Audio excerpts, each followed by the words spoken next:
And welcome back. In 2020, the Bronx Rising Initiative launched the Brandon Hendricks Scholarship in honor of a rising star from the community who was killed by senseless gun violence on June 29th of 2020. Now, to honor Brandon's life, the organization offers financial scholarships in his name to multiple high school seniors from the Bronx that have recently been admitted to college. Now, the recent winners of the Bronx Rising Scholarship Initiative, the Bronx Rising Initiative's Brandon Hendricks Scholarship, they actually do have a passion for fighting issues of inequity in their communities, and each one has a unique perspective and is able to speak on distinct issues that they've noticed and actually chosen to take on. Joining us now is 2021 Brandon Hendricks Scholarship recipients, Princess Della,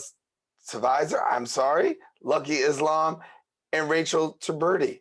And we want to thank all of you for joining us here and welcome. And I'll start off first and we'll ask the question.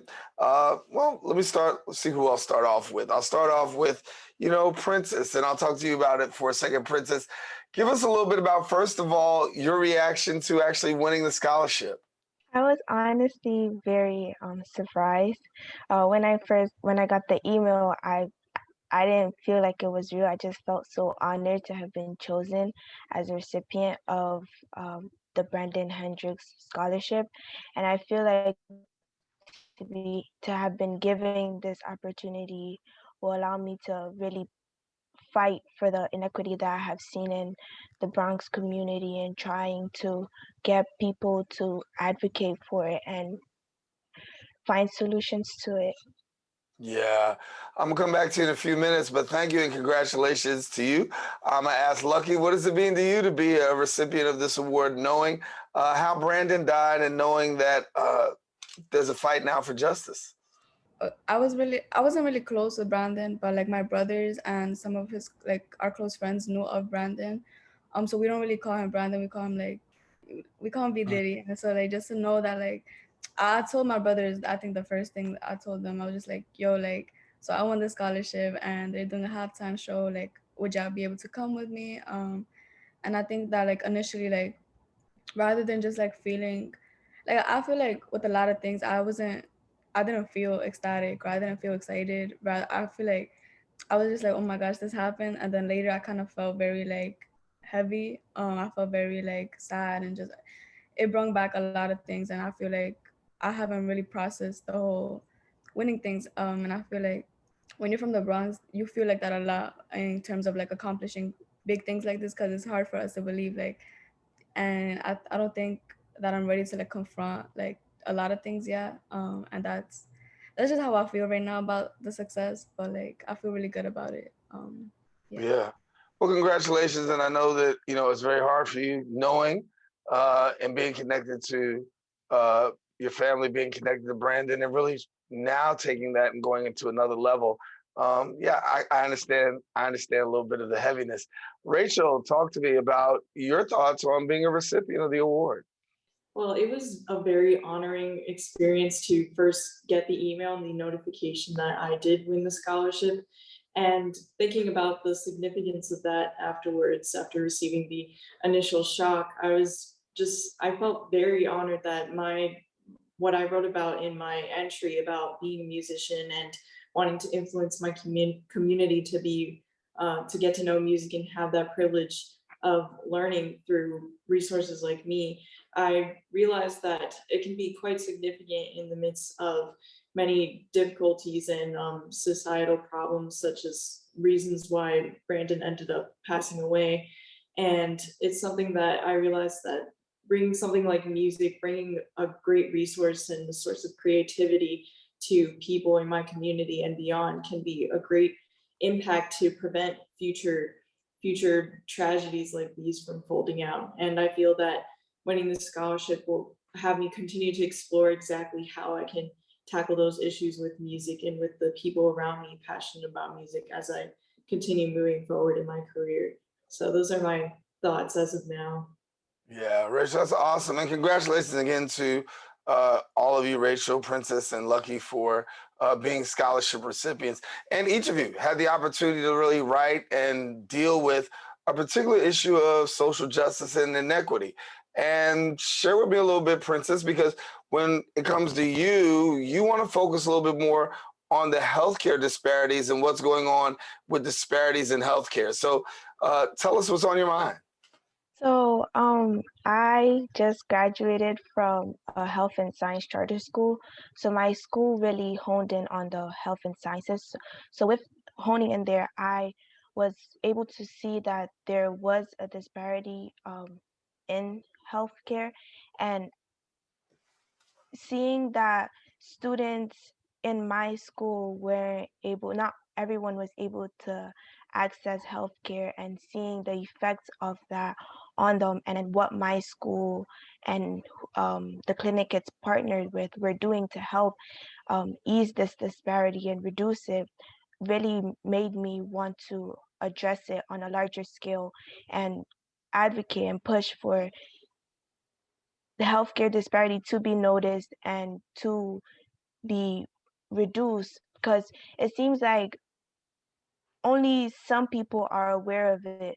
Those who um those who don't have access to it, some of them aren't aware that this disparity exists.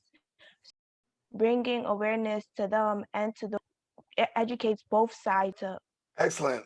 I want to take the time now to talk a little bit with Rachel. And Rachel, you know, you have a specific focus as well. And I want to talk a little bit to you about, you know, volunteering with Back to Bach Project. So being in the Back to Bach project allows me and the other members to come to visit certain elementary schools and teach them about music, the opportunities they can have with learning an instrument or any other way of making music. And this is something that's quite significant because not everyone has the opportunity to grow up with having an instrument or having music lessons. So I feel that, like the rest of my members feel that Back to Bach is something that's very significant for these schools that have never really encountered resources like these before that have helped us in our own lives. So I feel that it will end up having this younger generation right now in these schools we're visiting be able to grow up with a resource and a part of themselves that is creative and is productive in that sort of way, and they will be able to have a general focus that is much more positive and uplifting than sometimes it may seem when there's not really something good to focus on and productive in that way.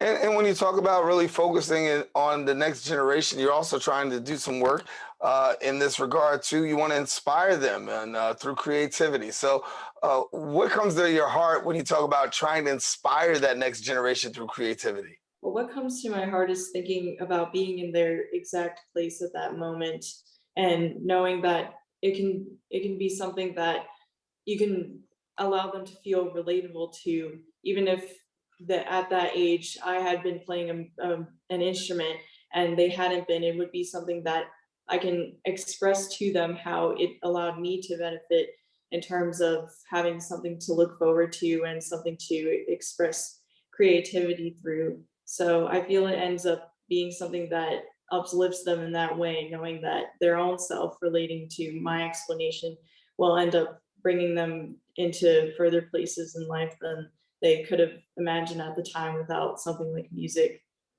Mm. And Lucki, I know that your passion is centered on filmmaking as well. And so, for you, what is it that you'd like to see through the art of filmmaking?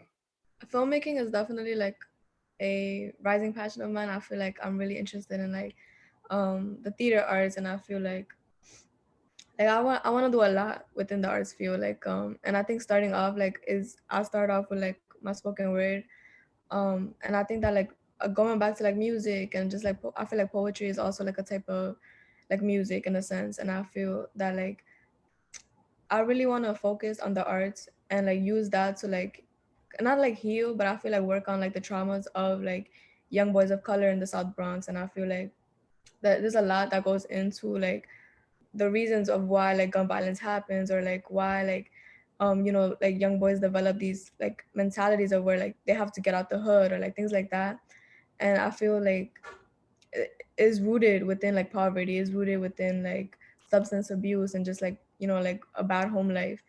And I feel like these issues are like these issues are highlighted sometimes when you see movies in the Bronx, but like it's kind of focused in like a negative aspect, as when you see like every like movie that takes place in like black neighborhoods is always kind of involves like a shooting or like, you know, somebody losing their life. And I feel like that's very accurate, but I feel like there's more to that.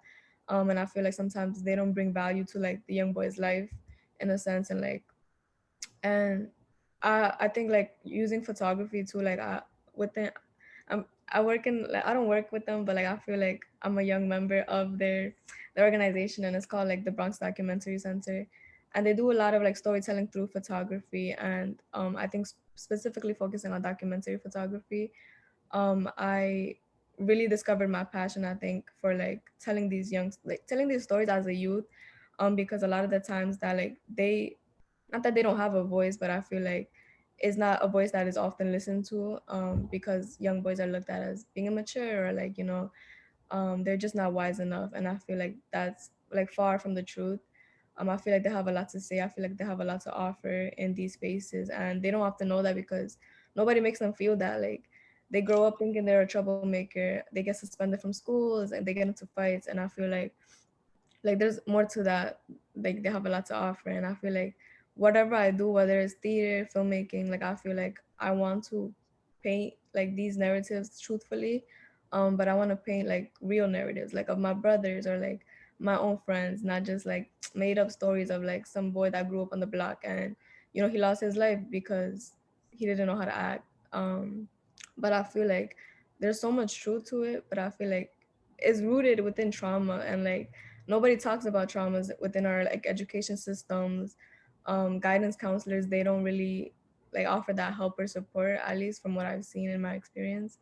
And I feel like there's a lot of like trauma work to be done, and that can all start now. Like we don't have to like worry about the next generation, because like the problem is within our own generation. And like we can't, I feel like we can't like start thinking about like, oh, I want to help the next generation if like our own generation is, we have these traumas. And like I feel like we need to work on it ourselves and like heal Mm. first, and then, you know, like start families and start other things, because it all comes back to us at the end of the day. Like when our inner child is just not like receiving that healing that it needs to be, like it's gonna stem into our own families, our own, I'm talking a lot, but like I feel like it all starts from like work within ourselves, Mhm. um and then we can figure out what to do next. And I want to go back to Princess because thank you, Lucky. And I think that's, it's powerful to talk about the experience and the traumas that are very much a reality for a lot of people in our community. So when you deal with that and really put that out there for people to be able to deal with and to also respond to as a young person, I think you're going to have some great success. And Princess, I know, talking about being out there and dealing with some issues, affordable health care for you, that's huge too. So what can you tell us about affordable health care and what you'd like to see? I was doing a project recently, or more like having a discussion with a group that I'm in called Bioforce, and we were discussing how healthcare isn't accessible to everyone. Um, they may say that there's Medicare for people of low income or very low income, but this doesn't include undocumented uh, immigrants. And even for immigrants who are documented, until you've lived in the state for a certain amount of years, you aren't qualified for certain for Medicaid. So the available healthcare services aren't sufficient or and aren't affordable to everyone. So I feel like being able to make it accessible to everyone, and not only on the cost side, but also on the kind of care that's given, the quality of care that's given. There's a lot of discrimination that's going on in the healthcare system, racial, not only racial discrimination, but socioeconomic discrimination, as well as sexual orientation discrimination. So I feel like um, giving more quality access to New Yorkers and just everyone in general, giving affordable healthcare and letting them be able to access the healthcare they need is really important. And going back to Lucky's point on healing the trauma, healthcare services in healthcare are able to help these young students, help these young people heal their trauma if they're given um, the counseling services they need or the therapy that they need to be able to benefit, and the aftercare of going to the doctor, educating them on how to really let themselves grow emotionally and socially. Is important to our development. So I think it's not only the affordable healthcare aspect that needs to be addressed, but the discrimination aspect as well. Awesome. Lucky, I want to go back to you for a second because we talked a little bit about trauma. Sometimes I don't think that many adults really understand that trauma amongst youth is really big. It's really huge. And can you just share with me a little bit more? Because I know that's what you want to see, some help, trauma center and things of that nature.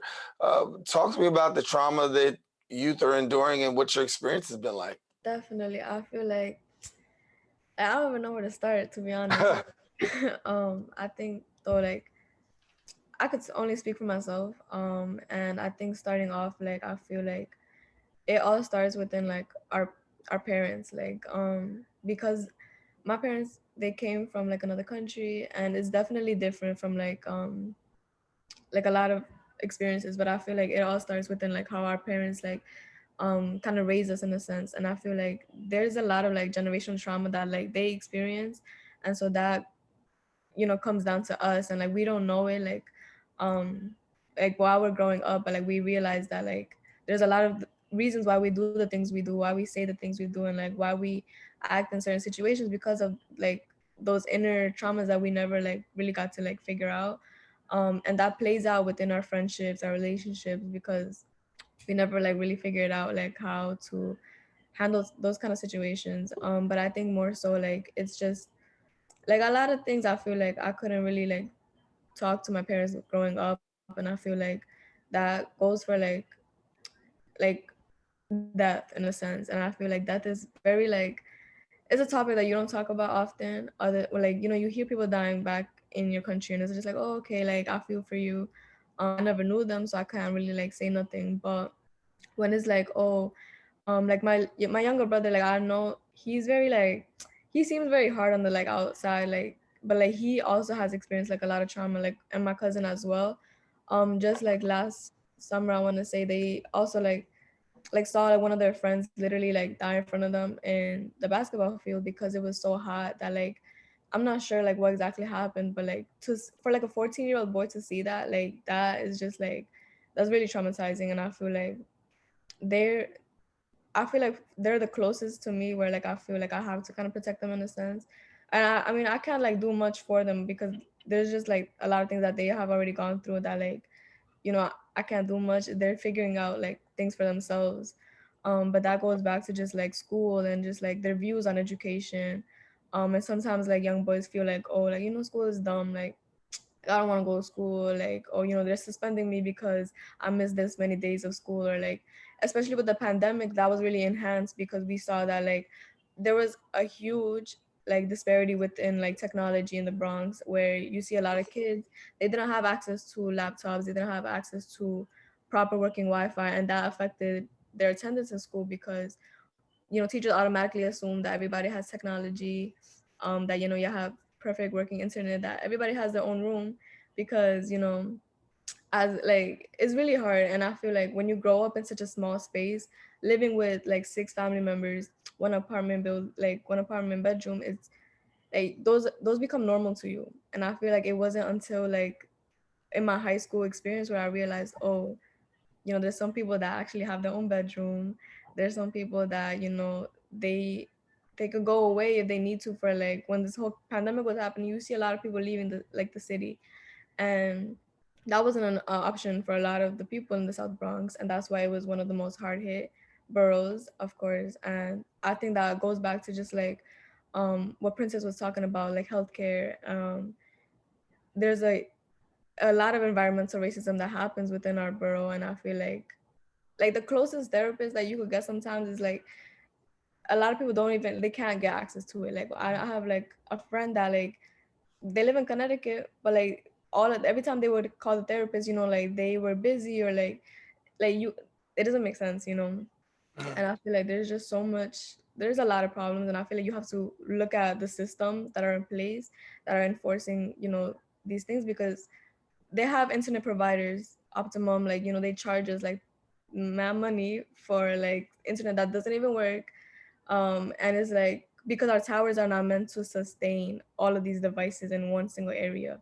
So I feel like I could talk a lot about like these issues, but I feel like essentially it goes back to the youth, and these are all things that like we experience and is normal to us until we have to go to college, until we have to go out in the real world and we realize, oh, this is not normal. And then that's when we start to think like, so how can I help myself, and how can I really like work on this, because I can't go to college and like people are looking at me like, why is she breaking down the middle of class, because they're talking about these gun violence issues that are happening, like these are things that are very prominent in our neighborhoods, and we have to like stop like looking at these things as if like, oh, this happened like once in a lifetime. Like these are things that we have experienced growing up, and it's become so normal to us that we're desensitized, that it it really affects us, our development. And I feel like the arts is a great way to just like look at everything, because you have a lot of people that love dance, you have a lot of people that love art, like speaking, like